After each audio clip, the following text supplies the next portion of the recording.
April 13. தலைப்பு: ஜெப சிந்தையுள்ள ஆவியுடன். உமது வேதத்தில் உள்ள அதிசயங்களை நான் பார்க்கும்படிக்கு என் கண்களை திறந்தருளும். சங்கீதம் 119:18.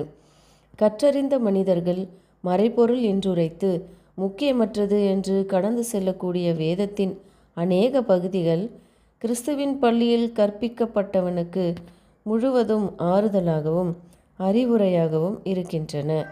அநேக இறையியலாளர்களுக்கு தேவனுடைய வார்த்தையின் தெளிவான புரிதல் இல்லாததற்கு காரணம் அவர்கள் கடைபிடிக்க விருப்பமில்லாத சத்தியங்களுக்கு தங்கள் கண்களை மூடிக்கொள்வதே. வேதாகம சத்தியத்தை குறித்த புரிதல் ஒரே நோக்கத்துடன் தேடி பெறப்படும் அறிவாற்றலை சார்ந்திராமல் நீதிக்கான ஊக்கமுள்ள வாஞ்சையை அதிகமாய் சார்ந்துள்ளது. ஜெபம் இல்லாமல் வேதம் ஒருபோதும் தியானிக்கப்படக்கூடாது.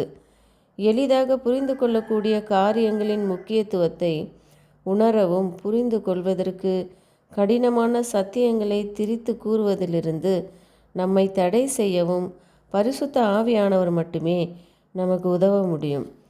தேவ வார்த்தையின் அழகினால் ஈர்க்கப்பட்டு அதன் எச்சரிப்புகளால் கடிந்து கொள்ளப்பட்டு அல்லது அதன் வாக்கு தத்தங்களால் உயிரூட்டப்பட்டு பலப்படுத்தப்படும்படியாக அதை புரிந்து கொள்வதற்கு இருதயத்தை ஆயத்தப்படுத்துவது பரலோக தூதர்களின் பணியாகும்.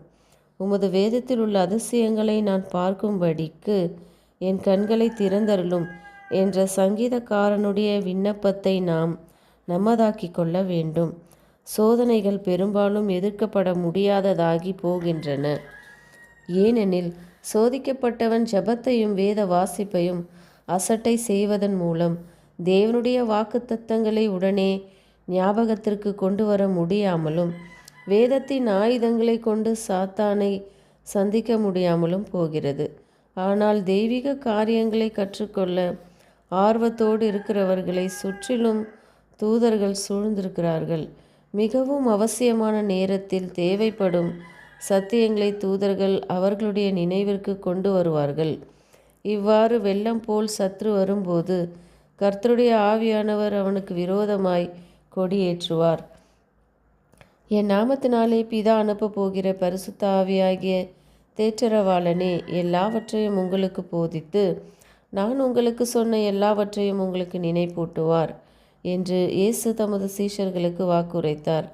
ஆனால் இக்கட்டு காலத்தில் தேவனுடைய ஆவியானவர் நமது ஞாபகத்திற்கு கொண்டு வருவதற்கு கிறிஸ்துவின் போதனைகள் முந்தி நம் மனதில் சேமிக்கப்பட்டிருக்க வேண்டும்.